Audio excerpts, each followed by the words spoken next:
I've reached the point where, with my friends, even with my parents, my sister, I don't want to talk about who did what, the gossip, go out and just do things that's called entertainment because we've done it for years.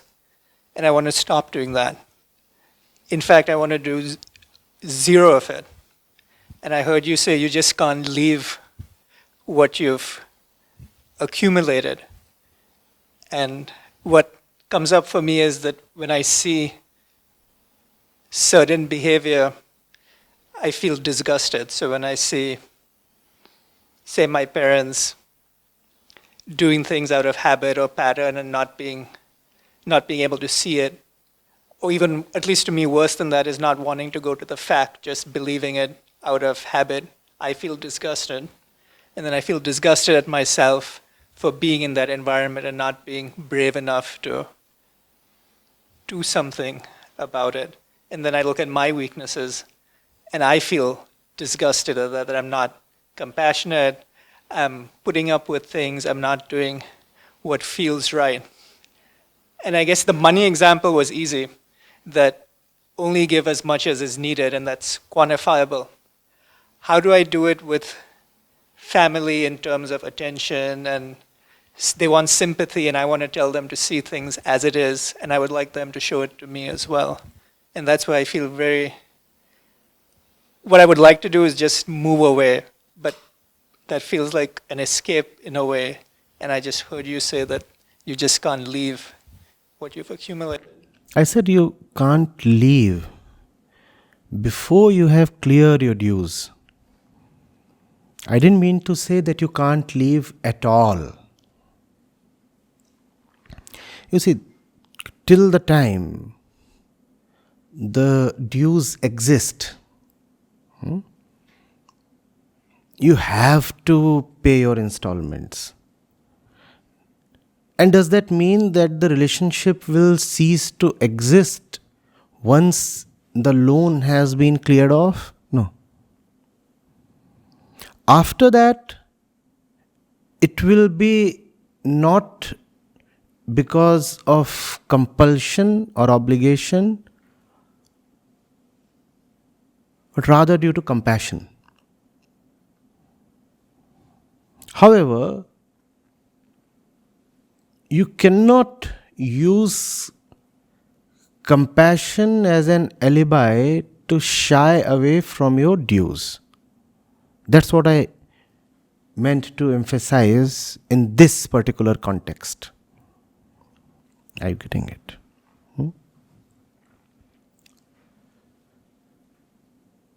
So it's not as if you have to indefinitely stay tethered or bonded.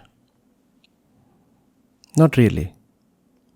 At the same time, it does not mean that the relationship has to be so material or so transactional that once the money has been squared off, or once you are sure that I have given them the requisite care, attention and emotional support, now I can just break away and separate them from my life.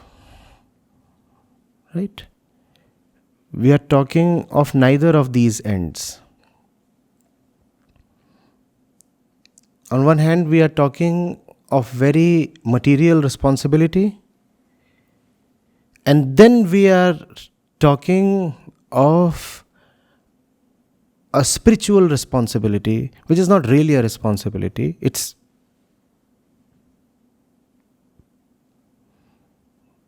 much more fun, right? With responsibility comes the feeling of burden or bondage.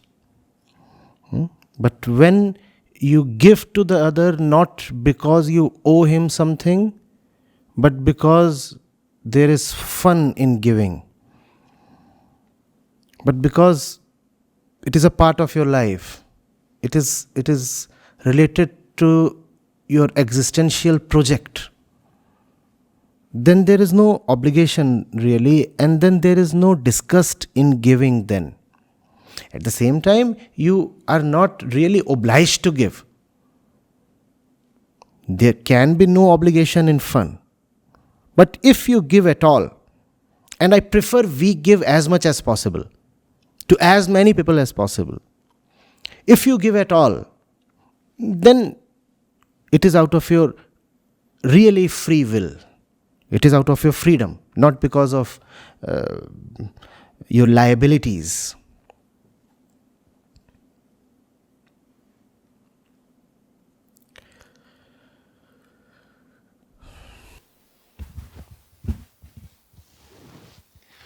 Two questions.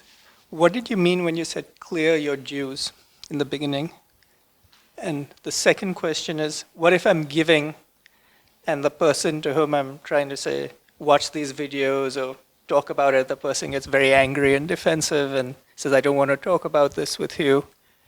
Okay, I'll take them one by one. When I say clear your dues, the meaning is quite straightforward. You see, when you are 3 or 4, obviously you have no choice in receiving from your parents, relatives, guardians, the society as a whole. We take from them, right? But once you are 10 or 12, you do know that you are taking from them, right? You may prefer to act or behave like an ignorant kid, a naive mind, but you know fully well that it takes material resources to educate you, to raise you, to feed you, to clothe you, to turn you into at least a physically grown-up person. You know all those things. And then from the age of 10, 12, you keep consuming the resources flowing in from others till the age of, let's say, 18, 20, in India sometimes 30. Right? So there is this period of a decade or two when you have consciously consumed from others,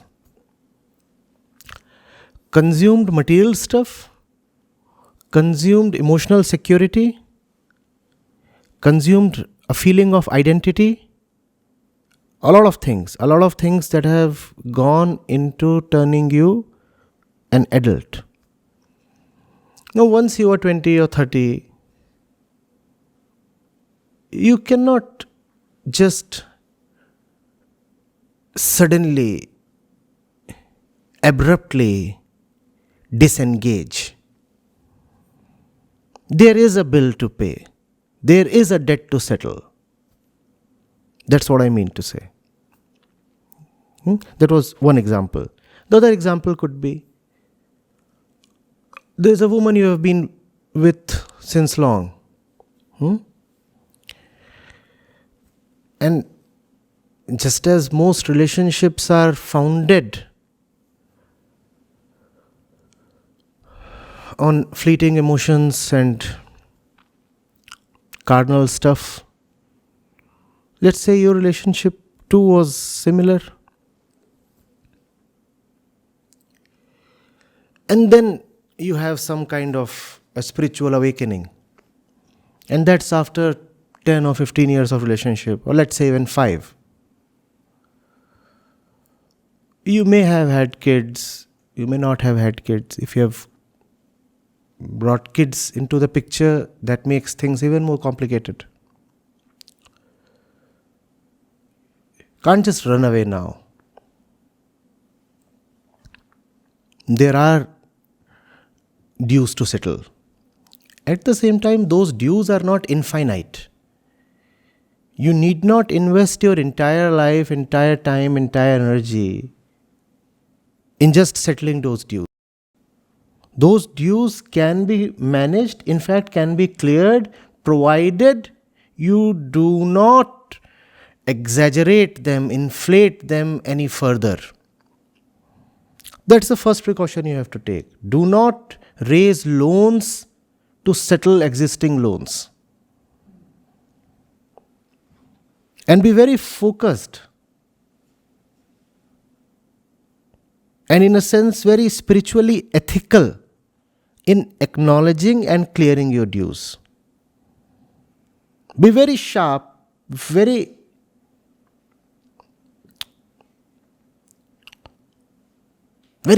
in fact cunning in realizing how not to allow your debts to balloon further.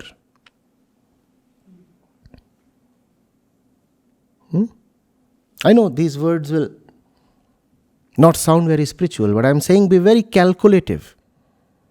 Know fully well how you raised those debts, how you allowed them to mount on your head the last time. Do not repeat those mistakes.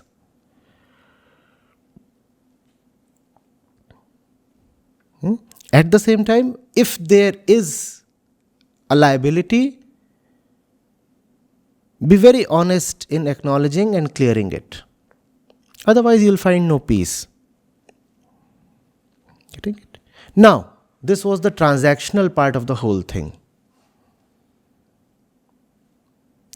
Then comes the more spiritual sounding part, which is when you start giving because you are in a position to give, internal position to give. In the first part, you were preparing yourself to come to a position where you can give. Now you have succeeded. Mission phase 1 completed. Now you are in a position to really give. Now don't count and don't calculate at all. Now you are giving from a point of infinity. Now you have so much that you don't really need to be shrewd and calculative. Now you can afford to keep throwing away stuff and yet find yourself with enough. But that is possible only when you come to that internal richness. If you have not yet come to that internal richness, if you are still limited in your means and resources, then you have to be very calculative. Then you have to figure out whether you have to give 50 or 80. You have to ration your resources. I hope I am not confusing you with all this.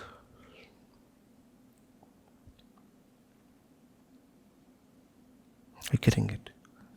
So there is a time to count. And then there is a time to just give away unconditionally.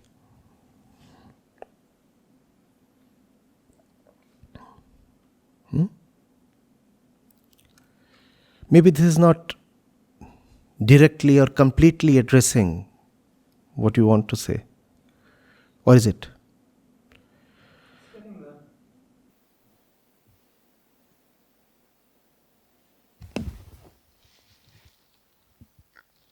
I guess the question maybe this is my conditioning, it probably is, that it's easier to do with my friends than it is with my parents, especially when they say, oh, you're becoming cold, or don't talk to me about these things.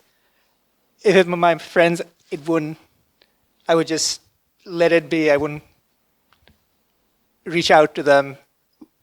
It would just take its course. But with my parents, there's this maybe feeling of guilt, like you said, I have to pay back the emotional support. It's not so much financial as it is the emotional support I feel I took from them. Now it's my turn to give back. And I would not like to do it much, or if at all, but I feel guilty when I just abruptly stop. Yeah, but then you can really pay back in the spiritual sense after you have come to that point of richness we talked of. Right? one characteristic of not yet being there is when you feel frustrated on not succeeding with others. I'm getting it. So don't push things. Sometimes in these matters, hurrying may not deliver the right results. Think of this. You said you do not feel as frustrated with your friends as with your parents. What's essentially the difference between these two categories of human beings? The difference is body. You are not bodily related to your friends, whereas the body is identified with parents. So trying too hard with parents probably indicates a lot of body identification within the one who is trying. Else, why would he have chosen to give his parents special attention compared to friends or compared to the rest of the universe? We often say that, I try so hard, my papa doesn't listen. But why are you trying so hard with your papa? I mean, there's the man next door who is probably much more ready and eligible to receive your stuff. But you don't want to go to him. Why? Because your papa is your papa. Now, if you are so body identified, what kind of spiritual deliverance do you want to give to the other? And if your papa is your papa, then to papa you remain.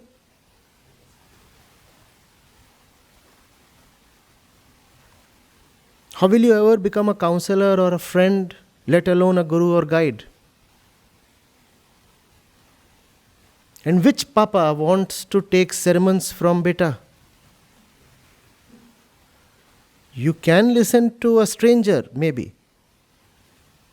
But when the relationships are well defined, then you do not want stuff that challenges the very definition of relationships. The son is there to be brought up. The son is not there to be listened to. I'm Papa. Well, Sunny. How am I supposed to relate to Sunny? I'm supposed to bring up Sunny. Or am I supposed to take sermons from Sunny? Sunny, come preach. That challenges the very definition of the relationship. So, this kind of spiritual advisory cannot take place within the established contours of the relationship. And that relationship, mind you, is entirely physical. What's the relationship? First of all, between Daddy and Sunny? Daddy physically gave birth to Sunny. It's a thing of the body. The very central and primal thing that spirituality seeks to challenge. Are you getting it? What's your relationship with your wife? Did you bring that woman into your life to be preached? You didn't. She's there to, maybe travel with you, watch movies with you, make babies with you. Oh, whatever is your definition of a relationship. Maybe cook food for you and all those things. So as long as she operates within her defined domain, which is quite strongly defined, by the way, as long as she operates within that domain, you'll have no problems. What if she attempts to become your guru? No. Your inner software says invalid input. When you're not supposed to do that. Did I marry you to get preached? I didn't. Now why are you preaching me? It's another matter that had you not married the same woman, then you would have had relatively fewer problems in probably approaching her and getting educated. Now it's all right. The same woman could have been more comfortably, easily your teacher had the relationship not existed in the first place. But now it does. And therefore you have to be very mindful. So don't push it too hard till you know that you're not pushing your papa. It's all right to try to bring a person up. But it can be very frustrating trying to bring your papa or mummy up. They're not persons anymore. They are extensions of your body identity. You say, my parents. So, they are extensions of your ego self. Now there is a problem. The ego is trying to raise its own extensions without taking care of itself first.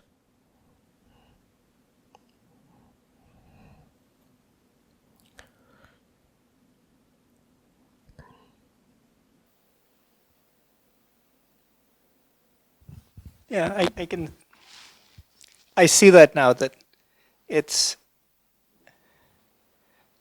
I can see my frustration is because it's, actually my mother did say, don't lecture me. And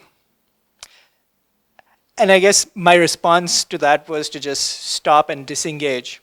And then she got hurt. And what I'm sensing from this is that it's my desire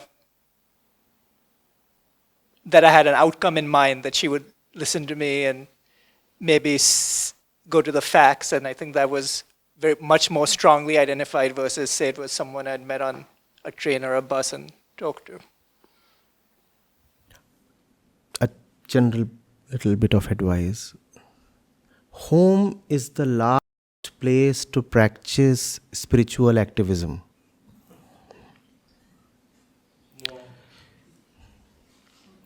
You'll get badly frustrated. This was around animals and veganism, and I said, I don't want to have a meal at your house if there's animal products. And she got very upset about that. And this, I guess for me, there's part of me that says I want to stand for what I believe in. And then there's part of me that says, there's this other voice that says, am I doing this just to get back at her for all the things she did to me as a child? And you'll have to be very, very patient, and you'll have to realize your home is the entire world, really. You may succeed with unknown people, unknown audiences. It is extremely difficult to succeed at home in spiritual matters. Very, very difficult. And that's why the home is so important. And that's why the home must not be left. The home prevents you from slipping into a misplaced confidence that you have won it all. You might be a great winner in the world. Home is the place that will repeatedly, loudly and forcefully bring defeat to you and remind you daily of your defeat. And that's why the home is so important, so that you don't become complacent. 40,000 people may say, wow, Darius, wow. Mom will say, you go wash your face and take some food. She will tell you that the world is still in darkness. And mind you, mom or dad or siblings or they are all products of evolution and society. You say you are frustrated, let's say, with your sister. Where does the sister come from? Sister comes from biological evolution and social conditioning, right? So her ignorant ways serve to constantly and repeatedly remind you of what evolution and society have done to each one of us. Else you can become needlessly complacent. Are you getting it? Home is Prakriti. Home is the nest. Right? Where are nests found? In Prakriti. Home is Prakriti. Prakriti is Maya. Home is Maya. Home will tell you there is so much work still left to be done. Home will tell you you have a great battle left to fight. Your mother is not just your mother. Your mother is very similar to the neighbor's mother, isn't she? Right? Don't we even talk this way? You know, mothers, you know how they are. The moment you say, oh, mothers, you know how they are, haven't you already acknowledged that all mothers are similar to a great extent? Where does this similarity come from? Evolution and conditioning. Because their bodies are similar. Because they grew up in similar societies. Therefore, all mothers are similar. So are all sons and daughters and fathers and husbands. Because they are bodily similar in the first place. And because they are being educated in the same way, more or less. If not the same, then similar ways. So when you look at your mother and find her behaving in a particular way, it's not her. It's the entire world. But you look only at her because you are still identified being a son. You think it's between you and your mother. It's not between you and your mother. It's between you and the universe. If you want to blame the universe. And the moment you start seeing that your mother is the world's mother, that's when you take the fight beyond the boundaries of your home. That's when you realize that you need to be an activist on the road, not in your living room. Because you cannot change your living room till you have impactfully changed the world. Your mother is absorbing stuff from the TV screen. How really do you hope to change her till you do something about what is flowing in from that screen? Tell me, please. But that's how we are. We have limited concerns. We have personal concerns. We have concerns within our boundaries, the boundaries of our home. We want to keep things all right and clean within the boundaries. Now, things won't change within the boundary because the boundary itself is illusory. Your parents, your wife, your kids, they are all organically related to everyone else and everything else that's happening everywhere else. But to everything else and everybody else and everywhere else, we don't feel so connected. Why? Because there is no bodily relationship involved there. That's the problem. So when you encounter your defeats at home, let those defeats remind you of the task at hand. It's not your mother talking. It's a collective, subconscious ignorance of entire mankind talking. Do you see this? Are our parents persons, individuals in that sense? Are they? Are we individuals? Where do we come from? Do we have an integrity, a oneness? Do we have something solid and composite within? No. Where do we come from? A bit from here, a bit from there. Right? We are like we are like a snowball in a flux. Collecting something from here, leaving something behind. Constantly changing its shape, size, weight, everything depending on the situations. So if you find something deplorable in the snowball, why challenge the snowball? The snowball has no atma, no originality, no authenticity really. You will be talking to a collection of items. It's like you have moved into an inventory room. You have moved into a storage room, a godown, and you find a mess there.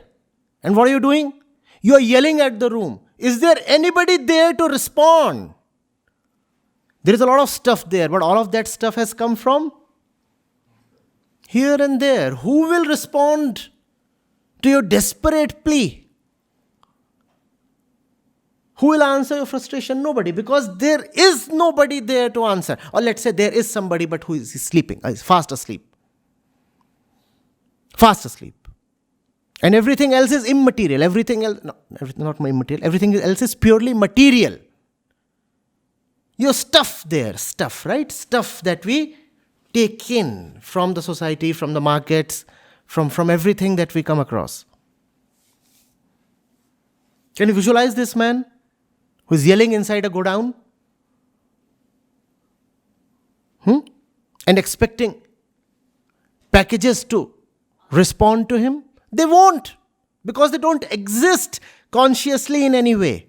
They can't answer you. So it's pointless getting frustrated. So if you want to do something about the mess, what do you do? What do you do? You figure out where the mess really comes from. And it comes from the world. So don't be so obsessed with this little godown called home.